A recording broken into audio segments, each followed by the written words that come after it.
Hello and welcome to Springboard, a virtual university. My name is Albert Okran, matriculating you into Ghana's foremost developmental program running since 2008.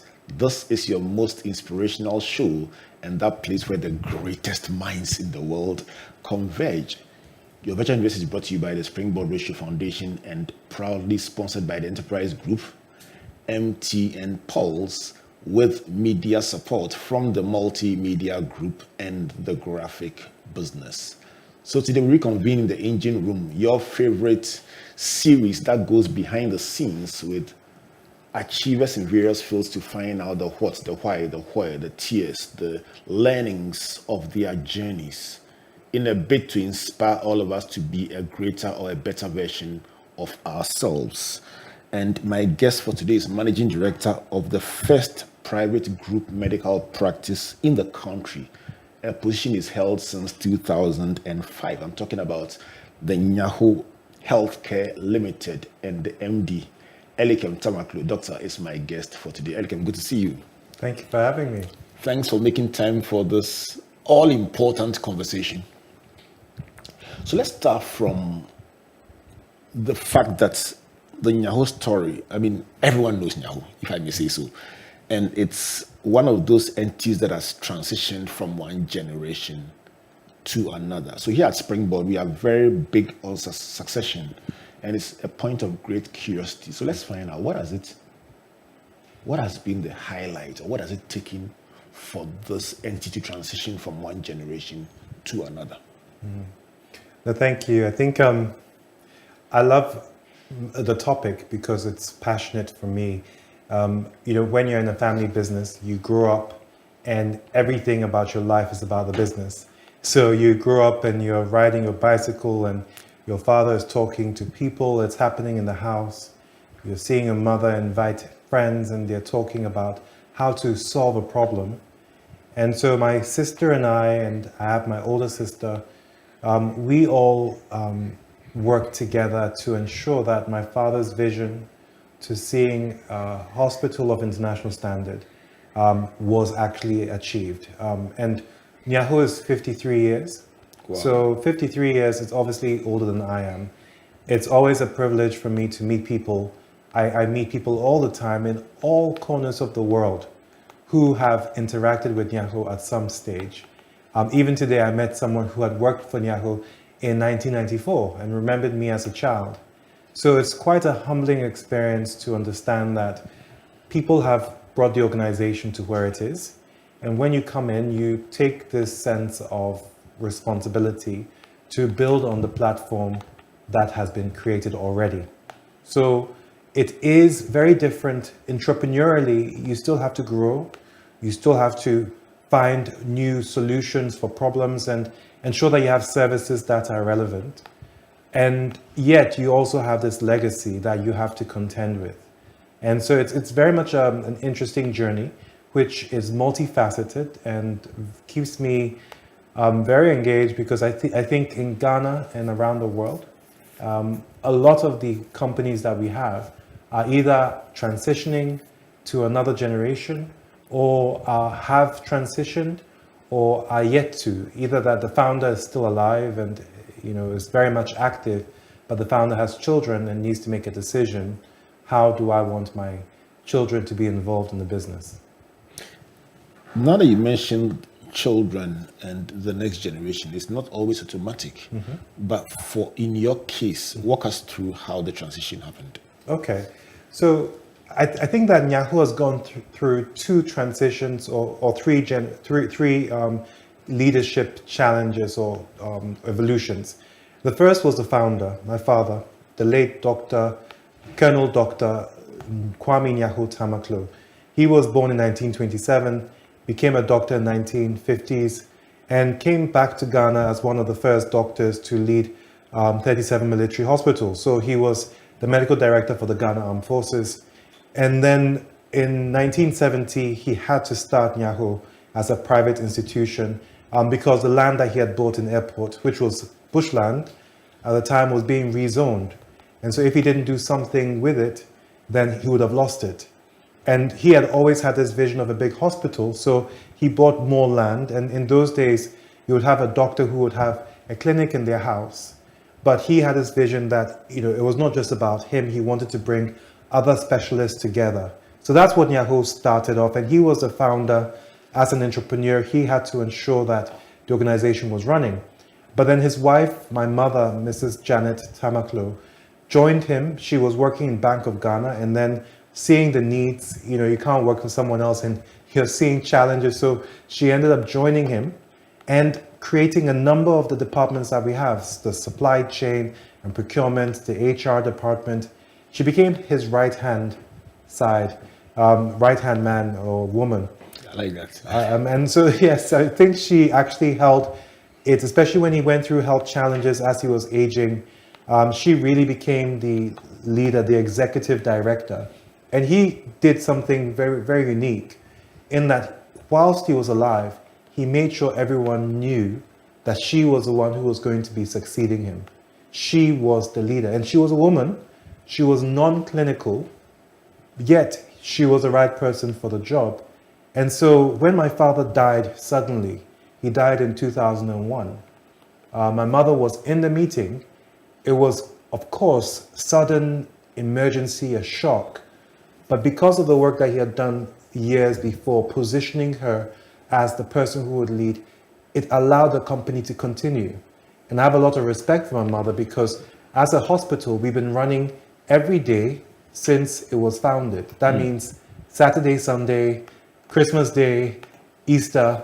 And so especially in times of crisis, I saw the sacrifice that she made to ensure that this organization would not fail on her watch. And so I grew up, this is what I grew up with, a mother who was, working late nights, working to ensure that people were paid, working to ensure that every of the challenges that Ghana has gone through, that despite the challenges, we could still survive. And I think she is amazing, and I really honor her and respect her. And so hopefully that gives a story of my mother. But then for me, I trained as a doctor in the UK, so I wasn't looking at working in Ghana. I mean, everyone, when I was growing up, thought as the man, as the male child, I would be the one to take over, even though I had a younger sister, and my older sister was living in Australia. So it was always, you're going to grow up and take over. But that was not my plan. I wanted to work with Médecins Sans Frontières, Doctors Without Borders. Why? I wanted to make an impact. I saw so much poverty, I saw so much need that at the time, the way I thought I would do that was through a not-for-profit organization, only to realize that in our region, where institutions need to be built, where businesses need to support job creation, where it's about the quality of the job and the benefits that comes with the jobs, I realized that, my father had built something, my mother was running it. For me to go and work somewhere else, I made that decision that it aligned with my personal mission. And so I aligned what was there and then connected it and came back.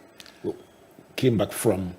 Came back from the UK, where I was working. Okay, so you trained in the UK? So I trained in the UK. Funny story, I actually got accepted to the medical school at University of Legon in Kolebu. I was told that the reason why I got accepted was because, by my friends, the reason why I got accepted was because of who my dad was and because of the organization, Nyaho. And I had worked so hard to get my A's that I was like, you know what, I am going to go somewhere where no one knows me. I'm going to prove myself. I don't want any shadow of my father to say that I got something because of any sort of relationship. It's an excellent point you make there. And I find sometimes, Doc, correct me if I'm wrong, that children of accomplished people sometimes, while it's assumed that their career path is defined, sometimes want to break out and cut their own path. Would that be your observation as well? Absolutely. I really look at the fact that all of us are born and put on earth for a reason, a purpose. And so without aligning it to the family business, the values and what the family business is trying to do, that individual needs to connect the dots with that shared value system. Otherwise, there's a disconnect. There's something that does not fit. It's like a key that doesn't fit into the right hole. And it doesn't happen, it's not like I woke up one day and said, I know what this will be, but I find that it's a journey. And so what the family business or what the families of an accomplished entrepreneur or even a doctor or a nurse or a lawyer, what they have is the ability to educate and open the experiences of their children to wherever environment they find themselves in. That's a beautiful opportunity. But at some point, if that individual person has a different mission, after a certain point, it'll be very clear if it fits or if it doesn't. So it's not in the absence of challenges, but is that person making a personal decision to connect and to be present and to be fully engaged. And the key or the critical success factor is alignment. Alignment. The key must fit the lock. It must fit the lock. I mean, I think for myself, I would say I run away. I wouldn't have described it as I run away from my calling, because at the time I needed to be in a different environment. I needed to work for the NHS, which is a huge system where you are a cog in a wheel, and there are many cogs. I needed to have a good understanding as to what I'm good at and what I'm not, and to know what I can do. Because in doing that in a different environment, knowing that I rose up to becoming a charge of a department or a unit, and then coming back to Ghana, there were things which I knew I could do and I could overcome. And I wouldn't have gotten that experience without leaving. So I cannot say that the journey was known, but as I look backwards, I can see how all those experiences have helped me to be where I'm at now. Let's go backwards with you then, for the benefit of those who may want to pick that child or that successor or that person who you have eyes on and plunge them straight into leadership. You're saying that the opportunity to apprentice, as it were, let me use that word, apprentice in the NHS allowed you to cut your teeth doing it at the lower level and climb all the way through and give you a better perspective to succeed as a leader. Yeah. Once you mention NHS, give me an idea about the contrast between healthcare delivery as you practiced it out there and not Nyaho, but the generality of delivery here. For the benefit of anyone who's curious, what are some of the contrasts that you want to? No, absolutely. It's a very good question because, when I was a student, I would tell my friends who were studying in Ghana that you guys have it easy. In that, really? The students in Ghana were having the opportunities to doing surgeries and to doing things that for me in the UK, I could never have any opportunity because there were guardrails. But you see, for me, that is where there are pros and cons of both areas. As a student, the guardrails were important to develop a strong foundation. The guardrails are that you cannot touch a patient until you have shown that you are competent on a dummy. And whatever you're doing, if you're putting in a cannula or you're taking bloods, or you're putting in a catheter, if you don't do it on a dummy and show that you are competent, you cannot touch a human being, because it opens up the organization to medical legal liability if something goes wrong. And so it also protects the student, because the student is not put in a position where if they fail, the shock on their confidence is so devastating that it might actually mean that they don't do well in the future. The difference in Ghana is that when you don't have these guardrails because of a lack of capacity, you don't have enough tutors. So the student to teacher ratio is so large, just more and more students have been increasing, and trying to get the understanding you have to do it yourself. It creates an environment where, yes, creativity and problem solving is fostered, but without the right foundation, it opens up to problems further down the line. So for me, I see that when you talk about the NHS, I don't see the NHS as an efficient. It's a big system which has so many cost efficiencies, very bureaucratic, but there are guardrails to protect the individual and the patient, and there are standards that people have to follow. When you come to Ghana, And when you come to African countries or developing economies, what you'll find is that there's a lot of risk that is not being managed. But at the same time, what the West can learn from Ghana is how to solve a problem, is how to work with very small constraints and still get the job done. So both parties need to learn from each other, because I would not say that the NHS was a perfect example of an environment to copy. I like that. It's almost like a trade-off. You're saying that in this part of the world, there are risks that may not be managed that well. But on the flip side, you will also find problem-solving skills and critical thinking engendered more by the early exposure that the practitioners on this side will have compared to their colleagues who will be facing what you call the guardrails. Yes. I love it. Yes. I love it. Elikem, help me to appreciate, for the benefit of that, and I'm deliberately picking these themes to apply not just to medicine, but to law, to architecture, to engineering, especially within the context of somebody stepping up to lead an existing entity and the dynamic as you climb up. Help me to appreciate the changing ratio between, for yourself in particular, between medical practice and administration, supply chains, organizational health, strategy. The dance between the percentages as you climb up the ladder. Help us to understand. No, that's a good question, because I find that right now we have a big challenge. There's a lot of work to be done and not enough time and capacity, but we still have to get the job done. But there is a trade-off, and you used that word earlier. There's a trade-off in understanding what is the requirement at that particular time, that particular point in time. I think for myself, when I was coming to Ghana, I knew that I was coming, my mother was retiring. There was a decision as to should we be selling or should we be getting someone else to manage and operate the organization. And I remember that was a perfect alignment. I had just gone to the DRC. I'd done a medical mission in a different country. And it was a perfect alignment for me that no, this is not something that we need to sell or give to someone. We need to solve some of these problems. The first step was the humility. I think the awareness that I had some deficiencies in my knowledge and my competence. As a doctor, you will not get the chance to lead an organization.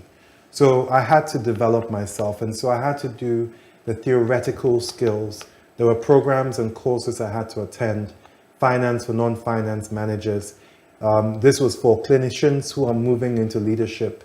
I had to seek it out because it wasn't around me. The second thing was to shadow. So I knew that I would have to find an apprenticeship.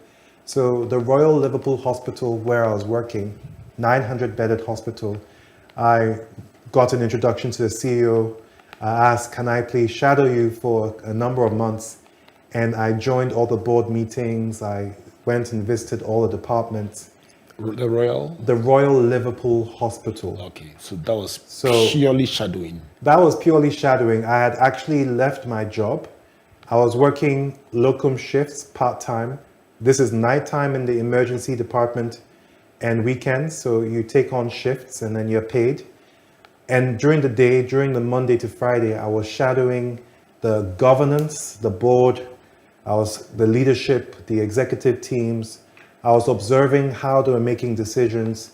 I was observing how they were going about solving the problems. And the good thing is that I was coached. So I also had a coach, and I was told to write a paper comparing what I'm seeing here to what is happening in Ghana, in my own organization. So it gave me an assignment. That meant it was not just theoretical. I had to find and apply. So I was remotely interviewing people in Ghana, so that in coming, I was having a plan. Having a coach helped me, because in coming, I realized I could not maintain my clinical work and lead the organization for where it was. Some people do it, and I have to say there are people who have found a balance. It's very difficult, but I could not do it. And it was the recognition that I was coming to do something new. As a CEO, it was new. I needed the space of mind to learn strategy, to learn about how to go about working with regulators, how to work with competitors in terms of finding what is common for all of us. and also our clients.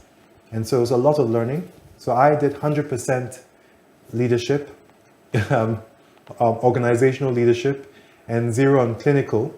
But the benefit was having the technical knowledge and having worked in an industry allowed me to connect the dots even more as we came to doing the work.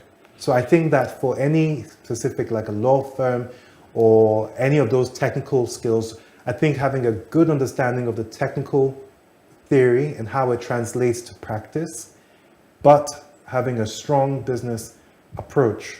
And it takes the same skills to manage any group of people. If you just joined as my guest, Dr. Elikem Tamaklo, Managing Director of the Nyaho Healthcare, is a center or centers across Ghana. I saw your beautiful facility in Takoradi. I loved it. Thank you. Nice one on the beach road. But Elikem, you bring my mind to something of great interest to me. You mentioned that your mother was non-clinical, but she was very critical in setting up the supply chains, the systems, and the administration. One argument has been made that the person, the most experienced teacher, does not necessarily make the best head teacher, because the skills required to be the manager of a school may not necessarily be at the fingertips of a person just because they've taught for a while. The deliberateness you mentioned as part of your grooming process brings my mind to the fact that being the longest serving doctor in a hospital does not qualify you to be the overall head of the institution. Can you speak to that issue? Yes. Still on the issue of the dance between... Absolutely, because let's look at it from structural. You talked about competencies, and I think it's always important to ask the question, what is the competence required for this particular work? And so the competencies to be a great doctor, you have to be able to understand the body. You need to understand the science.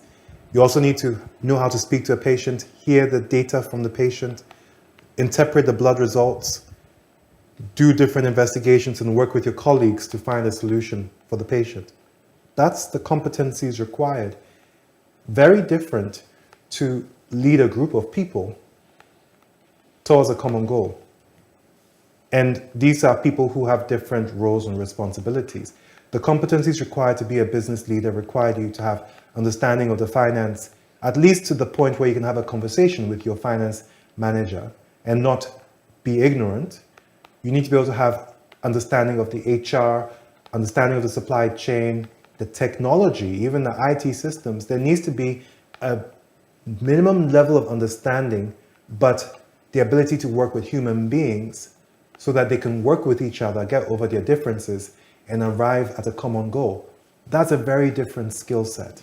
So it is sometimes important that we all do an audit for ourselves. And the best way of having an audit is getting feedback.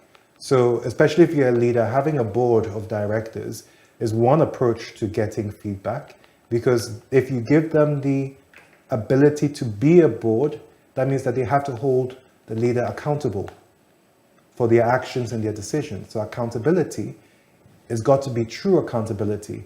If you have a board of advisors who advise you, that's one thing. But a board of directors have a responsibility to ensure that as a leader, you know where your gaps are and you're putting things in place.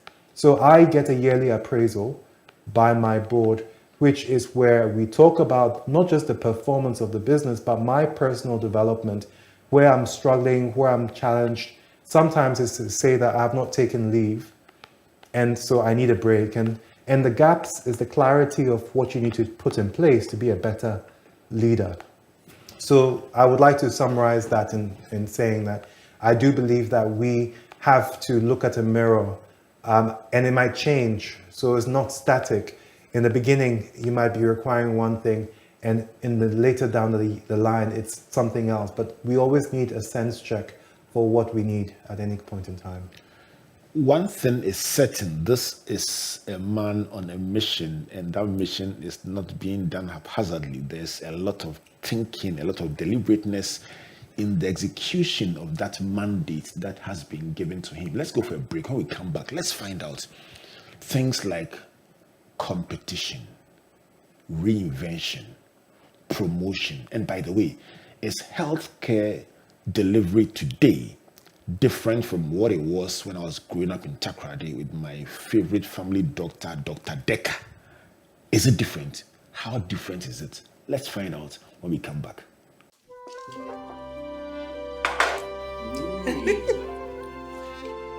Well, now that we're all here, I want to start by saying what a difficult year it has been for all of us.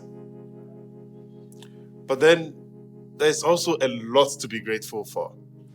You know, like when I bumped my car into a taxi right at our junction, and the insurance company paid my claims the very same day.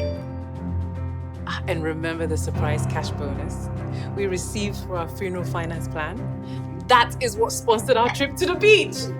And the song we sang all the way to Pram Pram. I'm also grateful that every passing year brings me closer to enjoying the retirement benefits I have contributed so much to. And how since I started working from home after the COVID pandemic, I've been taking better care of myself. Even my doctor can attest to that. Speaking of that, I'm very grateful to the team at Transitions for giving Grandpa a befitting send-off. Well, on a happier note, I am grateful to have found an affordable office space to rent at Advantage Place. Enterprise, your advantage.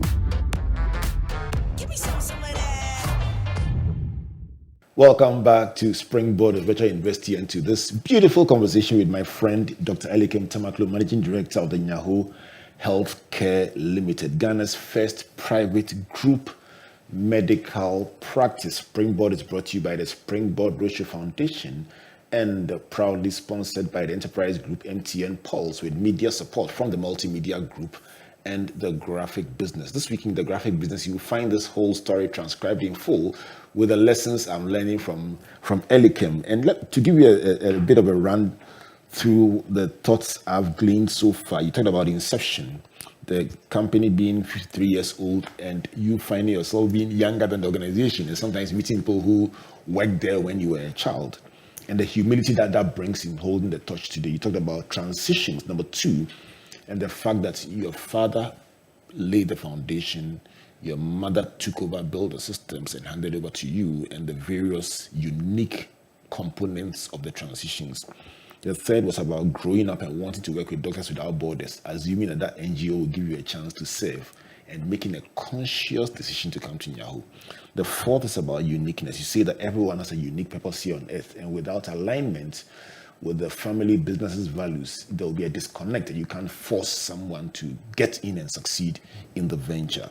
The fifth is the beautiful contrast you painted between the NHS on one hand and medical practice here on the other, stressing the fact that each one has some uniqueness about them. And while the doctors here early in life could get opportunities, it also comes with some risks that may not be managed as well as they are there, because there are safeguards to ensure that you do it on a dummy before you get to do it in real life. So you talked about the implications for problem solving, but also the safety that pertains elsewhere in the big picture. Then you mentioned the issue of alignment, the dance between medical practice and then administration. And you say, once you decided that you had to lead this firm, you set yourself apart to learn and to be developed. Your seventh point was about coaching and the fact that you decided to set yourself on the leadership and management path, and for that reason, you don't do the clinical part of the business now, so you can focus on managing the business. The 8th is about the competencies required to be a doctor, understanding the body, understanding the lab results, understanding working with colleague doctors and relating to patients is markedly different from managing finance, HR, supply chain, and managing leaders. That's a nice one. The 9th is about governance and accountability. You say, listen, you need a board.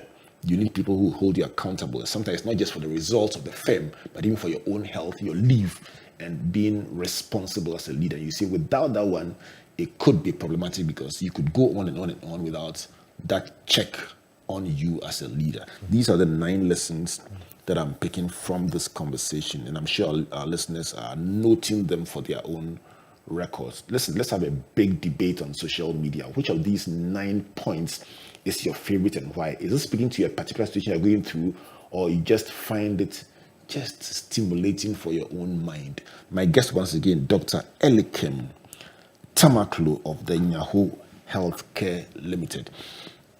Elikem, walk us through the changing landscape in medicine. I grew up at the time when it was a very simple thing to go to your doctor to be seen, and the doctor knew everybody. It was almost like a community thing. Yeah.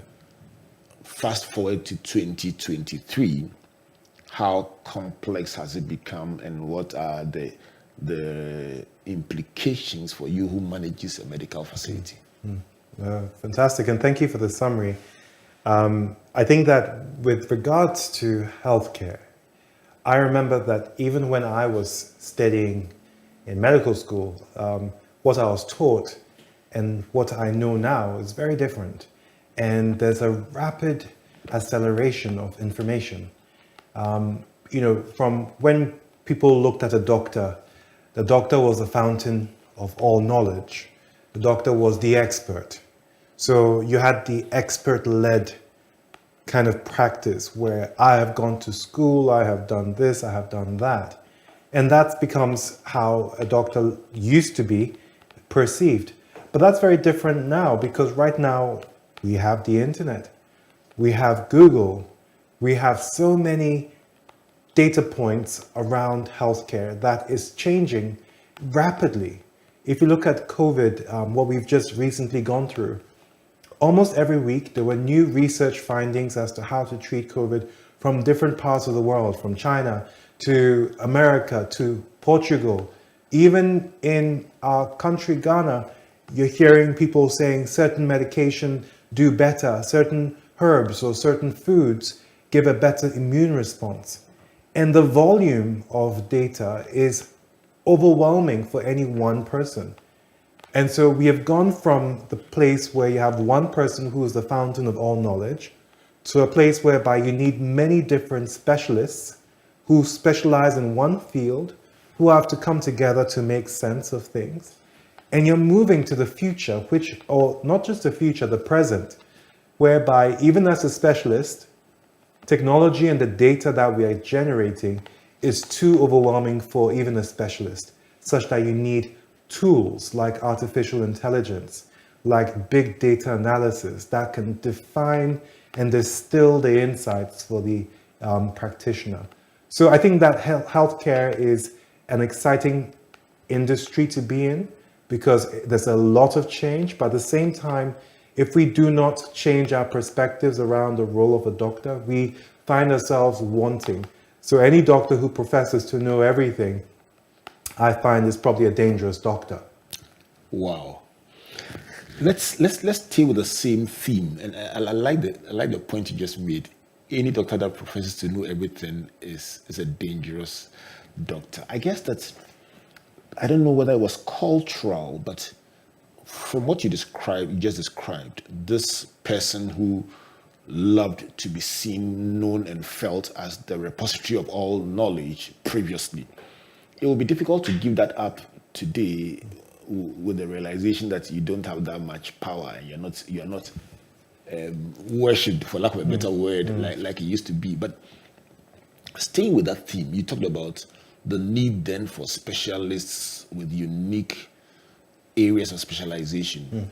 there's been a big debate over the years about specialist versus generalist. But you seem to be seeing that the world is leaning towards the point where even in the practice that you are into, there are so many nuances that you need to be a specialist. You need specialists in various fields. Give me your general comments on specialist versus generalist. Where do you stand? They're both needed.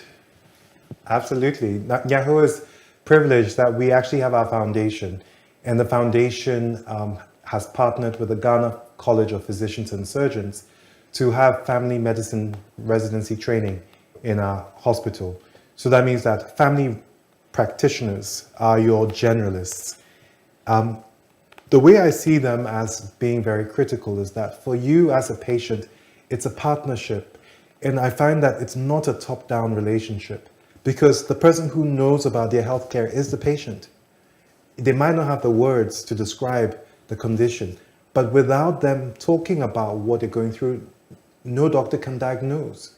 So if we do not first acknowledge the patient-doctor relationship is a partnership, then that is where we need to really realign. So that doctor being respected, well, a doctor is only as good as the information that the doctor gets, because it's the patient. So I think that, first of all, that doctor-patient relationship is primary. Now, if you think of your bank, I use this analogy with my team that the family physician or the generalist is like a relationship manager.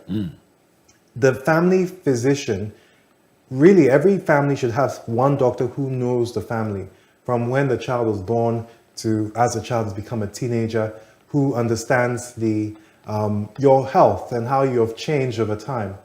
And so the generalist is your relationship manager. They know your account. You can call them when you have an issue. They know you. Now, when they find that there's a limitation to their knowledge, they need to bring an expert in. They need to know who to call to bring in. And that means that they need to be able to say, I don't know it all, which is why I said a doctor who knows it all is dangerous, because they have to have an understanding as to where do I end and where does someone else come in. And then it's a partnership. So the specialist can be a specialist, but if I can't work with you for this central patient, we don't work together. So I kind of want to challenge that it has to be either or. It is an end. And now you have technology. So if you are seeing a lot of patients, if you don't have technology tools that remind you about the patient, then that patient comes, and the days when we were living in villages or small communities where you would see the same person over and over again, and you would remember their names, their children's names, you were there at the birth, have gone. So if you don't have a technology tool that can distill the information and remind you when the patient comes, then so you need technology as well. Right. Let me tell you, if it's allowed to clap, let me clap for you, because this illustration of the relationship manager is so beautiful. I'm telling you, no one has ever brought my mind to the fact that in reality, what you're saying is that a generalist is like a relationship manager, knows the account, knows the history, knows the family, knows which side of the tooth is the problem. It knows everything. Yes. But then when they come across a challenge that is bigger than their ability, they also know how to refer to the specialist. Yes. I like the dance. I like it. If it's okay, I can also say that one of the biggest problems I find is that you also sometimes need a transaction. You just need a bank teller. Sometimes you just need to go in and someone can just give you the solution. Point. That's it. You're not going to see the person again. But the problem I find is that we live in a very fragmented healthcare industry. And that is a danger for the person, the bank account. It's a danger for the person's health. Because if I see people at transaction, at a certain stage, no one knows me enough to have connected the dots that you've come now and you've come 3 times for the same issue. We need to do a different test. But if you see a different doctor or different people in different facilities, and we go from one facility to the next, so we have our data in one place, we have our data in another place, you go to then Kolibu, and it's whereby doctors are not empowered because no doctor can see the whole history and all the data to connect the dots. So we need to sort out the fragmentation. That's whereby Private facilities need to figure out, what do we all need? We all need to have some way of accessing that patient data. Because if a patient has got a lab result in one place and comes to me without their lab result, I might make a misdiagnosis because I did not see the results there. So we see that problem of data silos. And then if we don't look at when they fall sick, when they get to hospital, where is all the wealth of the data and how do we understand it? So I think that we need a lot of work, public sector, private sector, private sector, private sector. We need to look at what we all need for success is the patient's history, and that patient needs to survive. Let's take with the patient, and you talk about the patient. It reminds me of an interview I had with a doctor who was extremely upset. He said the patient don't respect. And it goes back to this, the old school doctor concept that you mentioned, that the doctor was never challenged. And I can relate to that very much in my childhood.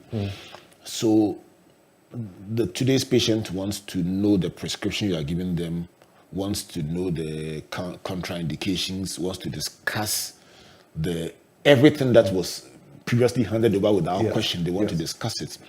And one doctor said to me, the patient walked in, and while he was doing his vitals, the patient looked at the watch and challenged the readings that he had given. And he was so sure he was right about his readings, but to settle the debate, brought in a nurse with an original sprig to come and check, and the patient was right. And he says it was so humiliating. And he asked me, so who went to medical school, myself or the patient? How do you deal with assertive, knowledgeable, demanding, technologically savvy patients who know what they want and want to demand it? Well, I think we need more of those patients. Really? Because no, because the thing is that it is the patient's life. It's not about your life. You can make your own decision for your life, but you are in service to the patient in front of you. So for me, absolutely, we have the patient's rights, right? And the government, our Ministry of Health, the Ghana Health Service, actually has clarity as a patient has rights, and every facility should have this boldly on and should be educating patients about their rights and responsibilities. So yes, as a patient, it is my right to understand the information you're giving me because I am the beneficiary. So I am not saying that we are perfect. I'm not saying that the way we go about things cannot improve, but I am saying that if you have a concern, and this goes to even in Nyaho, my encouragement to our staff and our patients is that we have the numbers posted because we're saying that please call us and let us know. We are not perfect. We are human beings. We make mistakes. So let us know when we're doing something wrong and give us the opportunity to fix it. Now, if we do not respond to that, then shame on us. And I think that is for every facility that there's an acknowledgement, there's a reckoning that either you hold yourself accountable or you leave the patient to hold you accountable. And that patient holding you accountable has a right that is protected by law. That patient can go and see a lawyer and take you to court. And right now, I think that patients are seeing that if there's frustration, I always think that we need to become partners. So as partners, before we go to the law, I do believe that we need to give that ability to have a dialogue and to resolve issues. But if despite that, something is not happening, I think you're well within your rights to follow suit. So I think that for the doctors, the time whereby people just accepted what you said is gone. And I think that we just need to realize we need each other. So the patient who has an Apple Watch or a fitness tracker has not gone to medical school. So yes, they might have some understanding from Google, but it needs someone to interpret it. The rules are not 100% and there are nuances. So we do not also want patients to make decisions and treat themselves because the nuances is that if 99% of patients are fine, there's still a 1%. And if you apply 1% to a population, 1% of 100 is 1% of 1,000 is 10 people. And most things in healthcare are not 100%. So I think that hopefully that answers the question that, yes, we need the empowered patient, but we need the balance as well. Very critical. Yeah. Let's talk about let's talk a bit about the dynamics or the ethics of your profession. You're not Yes. allowed to, as it were, advertise. I presume so. So, please, I think it's a Okay, nuance. so yeah. educate me on Yeah. somehow certain practices do not do traditional advertising, but it also is a very competitive field, and you want yours to grow. You want yours to do well. I'm sure Yeah. when the finance person presents the numbers, Yes. you are looking at healthcare, but you're thinking Yes. turnover. Of course. How do you, in medical practice, Yes. showcase your advantage Sure. to consolidate your position Sure. as a market leader? No, I think that's a fantastic question. I mean, I want to tackle it one at a time. Right. The first one is really about, can you advertise as an organization? Yes, you can, but individual practitioners cannot. So as an individual, I'm not allowed to say, I'm a doctor and I do so, so, and so. But this is whereby traditional advertising with adverts where you're spending money to let people, that's where it's frowned upon. But communication is not frowned upon, because the only way for people to know is for you to tell them. So it's important for us to use the different mechanisms, the different channels to communicate effectively how people should interact with an organization. And so if an organization is not on social media, any organization needs to be on social media. Any organization needs to advertise, whether it's a service that people need to know about. They need to understand what the laws and regulations say. Like, for example, the FDA, certain medication, I mean, you cannot advertise without following your regulator's direction. So you need to know your regulator's direction. But working within the constraints, you have to communicate, and there are other ways to communicate. My final question to you is about Ghana, our motherland. As you share about the transitions of your business, your role as managing director today, and what you've had to do to continue to lift the torch of your organization, let me give you a couple of minutes to tell me your reflections about country and what you would like to see, the Ghana you would like to see 5 years from now, 10 years from now, based on your reflections as a leader running an organization. The Ghana I would like to see, I think that's an essay, but I'll make it short. As a Ghanaian, and I am not defined as a Ghanaian by which ethnic group, what language, at the end of the day, I believe that a Ghanaian has to be an ambassador for their country, has to be a citizen, and has to be an owner. Anything that is from Ghana is not just for that person, it affects me. And so there is a pride that comes from knowing that we live in a country where we have amazing people, amazingly skilled professionals, amazingly hardworking people who want to see better. But what upsets me and what makes me really challenged is when we have leaders who do not see themselves as the primary servant, the primary custodian. If I can learn anything from a family business, is that I have a responsibility to the next generation. Because around the world, in Japan, you have 25 generation companies. In Germany, you have 20 generations. And here we are a young country from colonial times, because independence, if you look at the lifespan of Ghana, that is still someone who's alive. So we have 2 generations, 3 generations. And we have some communities in Ghana, maybe they are Indian based, like of origin, but we have 4 generations, 5 generations. But we have not reached the levels where we see around the world sustainability. And the type of change we need has to be sustainable change for the future generations of Ghana. So I am passionate that the decisions we make now should not be taken for just 4-year terms, should not be taken for just 8-year terms, or for whilst I'm a CEO, I'm the one who's in charge. The decisions I'm making are going to be responsible for the next generation. I want Nyaho to be there 50 years down the line. So that means that I need to make decisions that will, if someone was looking 50 years at my decision making, They can hold me accountable and said, I did well within the context I was in. So the Ghana I see is that we need to change our education system. It's an emergency. We need to get students who see that as a Ghanaian, I have a responsibility. I can go and train outside, but I can come back and give to my country. I think that starts with the education, then it comes to the industry. So to summarize, what is possible within 5 to 10 years? Well, I believe that a change in our education system is possible.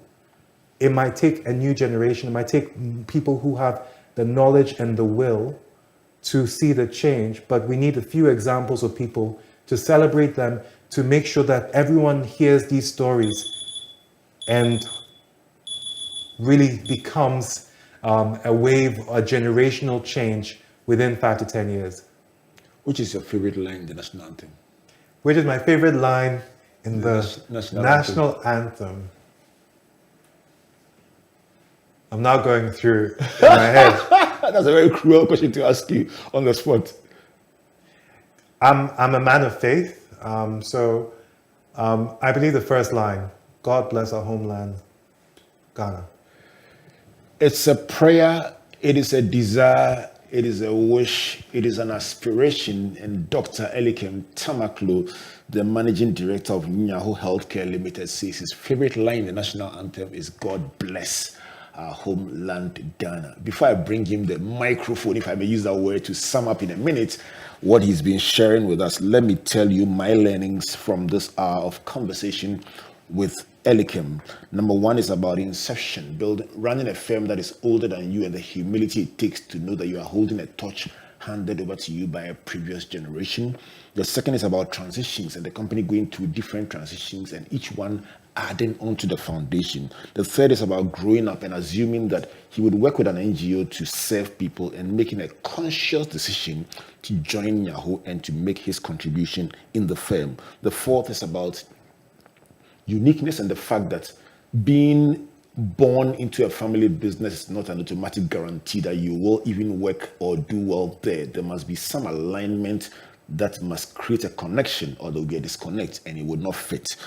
The fifth is about the contrasts that he spotted between the NHS or healthcare delivery in other jurisdictions and ours, where he said people get an opportunity earlier here to do surgeries and so on, and that helps with problem solving and so on. But in other jurisdictions also, the safeguards are there for you to try it on dummies first, to be an expert before you get a chance to do it on real human beings, because also there are legal implications of making a mistake. Then he goes on to talk about the alignment between medical practice and then running a medical entity, and the fact that he had to make a conscious effort to be groomed for leadership, including your shadowing at the university, the Royal Hospital of Liverpool. You mentioned that one. The seventh was about coaching to become the leader of the business in terms of managing it and making a conscious decision not to go in the clinical part, so he could focus on leadership and managing of the entity. The eighth was about competencies, the competencies required to run a medical practice or being a doctor in terms of patients, understanding the body, and working with the other colleagues and understanding lab data being different from that which is required in HR, in finance, in admin, and managing leaders. The ninth is about governance and accountability. It says feedback is key. Get a board to give you genuine feedback about your work to help you grow as a leader. Number 10 is the changing landscape. It says it's moved from the era where the doctor was the fountain of knowledge and the final authority to one in which there are so many nuances that you actually need specialists and also technology to be able to cope with the changes in the field. The 11th is about the need for both the specialist and the generalist. And I love that one. He said the generalist is like the relationship manager in the bank. He knows the account, he knows all the nuances. He or she knows the patient, the family, the history. But at a point, they will need a specialist because the particular issue they are dealing with is beyond their level of or ability. The 12th is about fragmentation having a system where people can walk into a unit and get a particular solution and walk away, and therefore end up with history or data dispersed in various places. He talks about the need, Elikem, for a central point where we can get information and do proper diagnosis and take care of the patients. The 13th is about the fact that the patient actually has rights, and so that patient who is empowered is a blessing to the medical facility, and they should actually write the rights of patients on the wall. I think that's a lovely one. The 14th one is about communication. You're saying that in a very competitive era, it behoves on the medical facility to communicate their advantage, their facilities, the things they are doing, so their publics can know and benefit from them. The last one is about Ghana. You see, every Ghanaian is an ambassador and a stakeholder and an owner of the country. You challenge us that in some jurisdictions there are 25 generation entities. We are still hovering around 2, maybe heading into 3. And so every decision that we make today as leaders must look at sustainability. 50 years from now, will it still be a good decision? And that is at the front and the back of your mind. Elikem, it's been a beautiful conversation. Look into this microphone and give us your closing thoughts for the benefit of those watching and listening to you from all over the world. What would you like to tell them? It's a privilege to be in this platform. I think that it's an honor that I have to give to our shareholders, the owners who trusted me to take on the mantle of the leadership, the board of directors, and the entire staff of Nyaho. It is many people who have to work together towards a common goal. And I believe that continual focus on the vision. Our vision in Ghana is to see healthcare transformed. But that transformation will not happen without partnership and collaboration. And I really ask every single person who is listening that we all have a part to play. As patients, we have to demand more from our patients, our doctors, but we need to be coming to working as partners. And for every single person, there is a role. Our health is our wealth. We want to live long lives, but that will take a lot of work in our country. But we are ready for it. And I'm here to say that we thank you for the opportunity. It's been a beautiful conversation. Elikem, let's do this again. But closing thought is God bless our homeland, Ghana. Amen. Thank you for coming. This has been Springboard of Virtual University in the engine room with Dr. Elikem Tamaklo of the Nyaho Healthcare Limited. And he's giving us lots to think and chew on and ponder over. So let's continue the debate on social media. Which of these 15 points is your favorite and why? Let's talk and let's keep challenging ourselves to be the very best version of ourselves. So we come away again next week. My name is Albert Okran, thanking you on behalf of Team Springboard led by Comfort and also our sponsors, the Enterprise Group, MTN Pulse, our media partners, the Multimedia Group, and the Graphic Business. So once again, I want to say thank you, God bless you, God bless you, and God bless you.